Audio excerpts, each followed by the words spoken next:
Greetings, guys, gals, non-binary pals, and welcome to this week's fun, short Wednesday video of the week. And today, I have ventured into a subreddit that I have never been before, and that is r/PettyRevenge. Because last year I did r/Traumatize Them Back, and I had a good time. I started to go through it again, and then I was recommended this one, and it was so fun. It's so ridiculous. I'm obsessed with it. I love stories like this so much. Basically, if you can't tell by the name, it's people taking petty revenge. It's someone will do something like harmful or frustrating or whatever, and so they do payback in the most petty way, and it's brilliant. I'm obsessed with it. I love this energy, and I would like more of it. So if you enjoy this video and want to see more like it, please do not forget to hit subscribe. I greatly appreciate it. Every subscribe truly helps me out immeasurably, so thank you. And also, while you're down there, please don't forget to leave a like, and also let me know what other things you want to see from me in a Wednesday video. I really do enjoy these fun short videos, so let me know and I will see what I can do. Okay, let's take a look at some petty revenge stories. My neighbor takes up all the parking spaces on the street, so I made friends with the birds. Simple petty revenge. I have a neighbor who takes up all the free parking on our street and in front of my home with his trucks. 8 or 10 of them. Sorry, I'm gonna pause right there. He has 8 or 10 trucks? Who? Why? Who needs 8 or 10 trucks? Who needs more than one truck? Like, I understand some people like collect cars, but trucks? And also, if you're going to be a collector of vehicles, have somewhere to store them. 8 or 10. Okay. Also has done lots of things to personally annoy me, like drive his dirt bikes through my front yard and letting his dog crap there right in front of me. I befriended the local family of crows by feeding them their favorite things. Now I will occasionally see 5 or 6 crows waiting patiently in the tree in front of my house, crapping and looking especially creepy, but surprisingly not making a whole lot of noise to give away our secret to the other nicer neighbors. They have also not crapped on my car in my driveway once. Not once. In all the past months I've been treating them. The trees mostly cover the street anyway. Edit. If you know crows, they are legion, and if my neighbor decides to retaliate, there will be a full-on war. I'm kind of obsessed with this. This is such brilliant revenge. Befriending crows, because crows are fantastic. They are loyal. They will be your friends forever, and they have fantastic memory, and I love that for them. Obsessed with crows. I love befriending crows and feeding them so that they like just shit on all these trucks. That's beautiful. That's so beautiful. I hope that they continue to mess up his trucks and that this man has to spend all of his days cleaning his trucks. It's so fun. I love these because it's such a small, insignificant thing, but it is like, it's just annoying enough to be perfect, you know? It's fantastic. Don't fuck with the person who lives above you. So I've lived in my building for over a year now, and the first people I befriended lived directly below me. Let's call them J and E. J works as a chef full-time whilst E games all night and sleeps all day because her anxiety makes it too hard for her to work, apparently. Anyway, a few days ago, Jay changed jobs and was running low on money, going from weekly to monthly pay, and asked to borrow £30. Not a huge deal. I of course said no worries, thinking we are friends and we live in the same building, so everything would be fine. He promised to pay me back in a week. He did not. Second late week, I texted him multiple times nicely and was completely ignored. I didn't want to start drama in the building or anything, so I hatched a plan. The new builds in England are basically built out of cardboard, and they can hear all my footsteps. I'm on the top floor. This is true. My old flat was like a new build, and literally we had small children living above us. Do you know how annoying that is?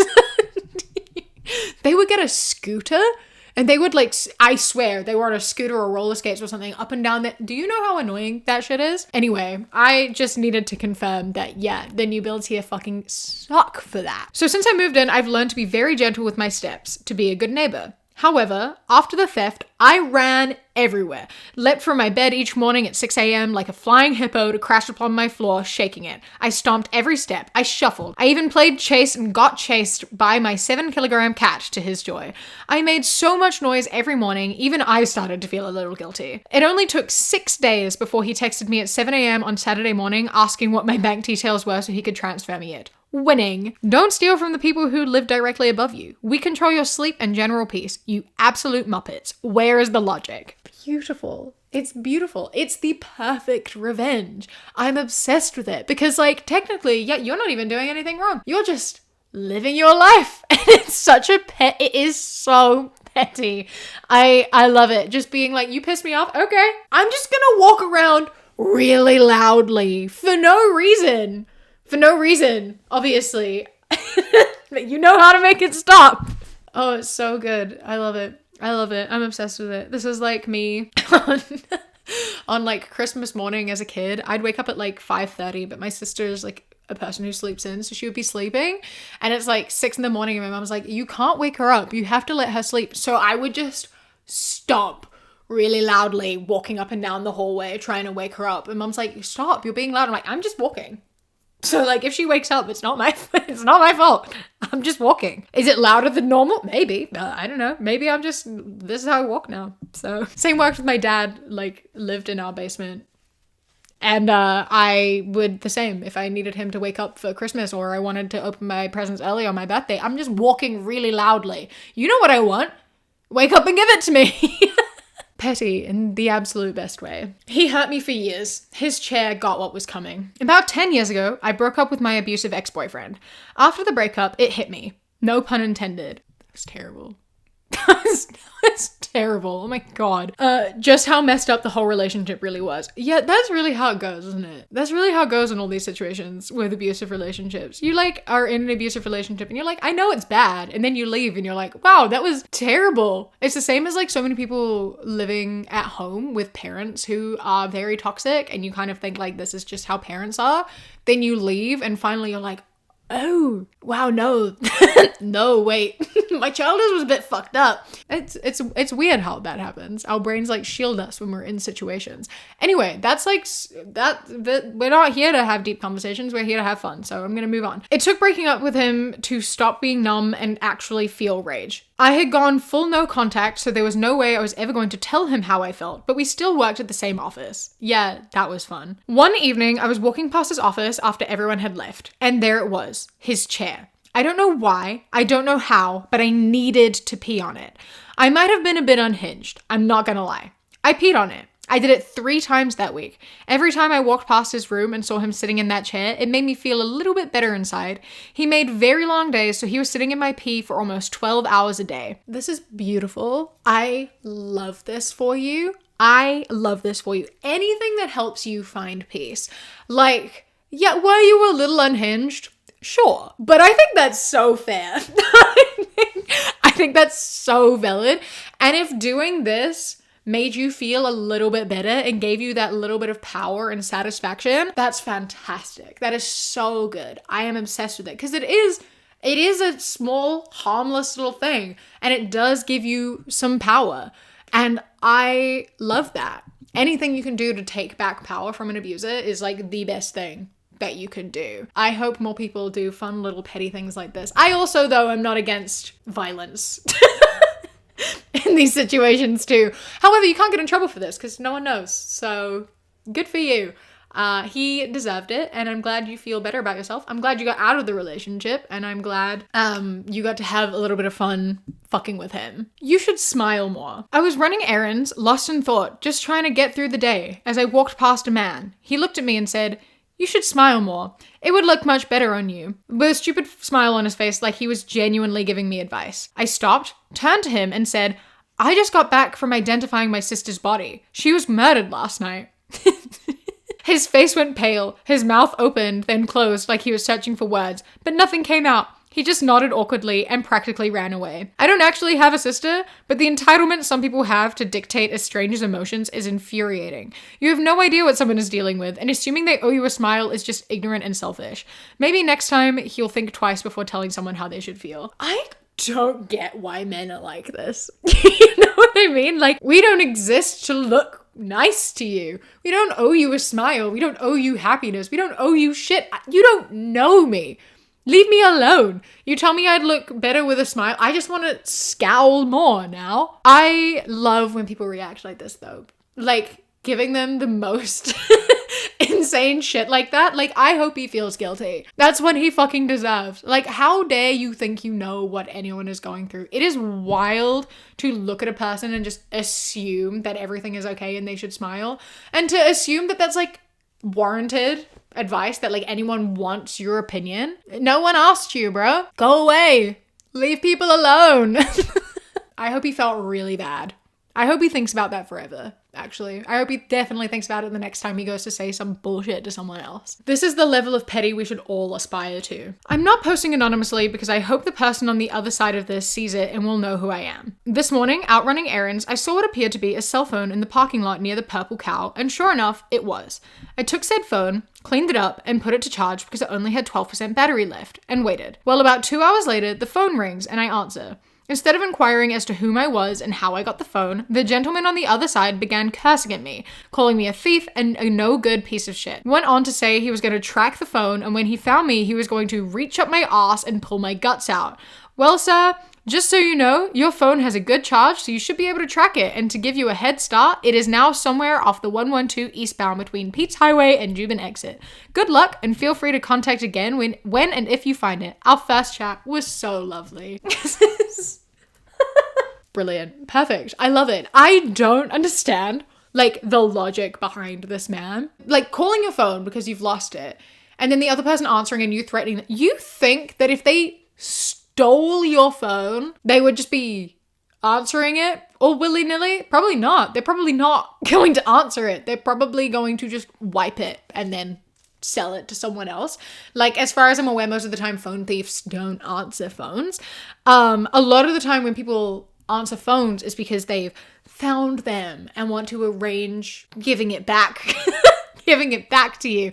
Maybe phone thieves do answer. I don't know. I'm not a phone thief. I've never had my phone stolen or lost it. But I think that you should probably give them a second to explain, because, you know, sometimes you just leave your phone in a parking lot. Like, you leave your phone in a car park and, like, someone's going to find it and they don't know how to return it until you call them. So, like, maybe don't be an ass. Maybe don't threaten people when you don't have the full story, or your phone is going to be put in someone's car driving really far away. So, you know, good job. You really fucked yourself over here by being an asshole. I, once again, hope you learned your lesson. Want to trash your hotel room while I'm trying to sleep? Listen to a fire and brimstone sermon. I was staying at a hotel outside of Boston. The people in the room next door were clearly partying. Okay, fine. But it got later and later, and they got louder and started throwing things. I called the front desk and got, "There's nothing I can do." They didn't have another room available. The next morning, I had to leave around 5 a.m. They were finally sleeping. I found a gospel show with a preacher who was screaming, swiveled the TV so it was flush against their wall, cranked up the volume to 100, threw the remote in the garbage can outside, and drove off. That's quite funny. Like, yeah, have some respect for people. It's wild to me when people in, like, hotels and such are so loud and disrespectful. Like, I understand you want to have a good time, but you have to be so aware of the fact that other people exist, you know? Like, you can't just be out here making it so, like, so many other people don't get sleep just because you want to be loud.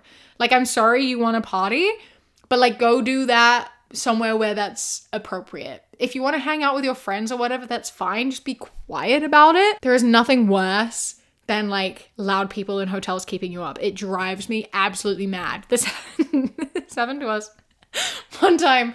We were in Manchester. We were staying at it wasn't a hotel, but it was kind of a hotel, but we were staying there, and the people in the room next to us were having a bachelorette party, I believe, and they were so loud. Like, I know you're gonna be loud for that, but, like, if you're in a hotel where the people around you are all trying to sleep because it's like 2 a.m, please be quiet. I'm trying to sleep. I have shit to do tomorrow. And so what we did is we thought of the loudest song that we knew, which was Side Effects by Stray Kids. We put it on the TV, we put it on blast, and we like blasted it like right next to their room. And then they did turn it off. And they moved down the hall to a different room that they occupied because they had all of the rooms down the hallway, and for some reason decided to take the one that was closest to other people instead of the one that was further away. So we scared them off. They left us alone, and it was hilarious. It was very effective. If you want people to shut up, Side Effects by Stray Kids, blast it really loud. Fantastic song, but when people aren't into that and don't want to be listening to it, they respond quite effectively. So I hope they enjoyed the rest of their night. But I hope they didn't keep other people awake because it was a little bit disrespectful. That's my little story.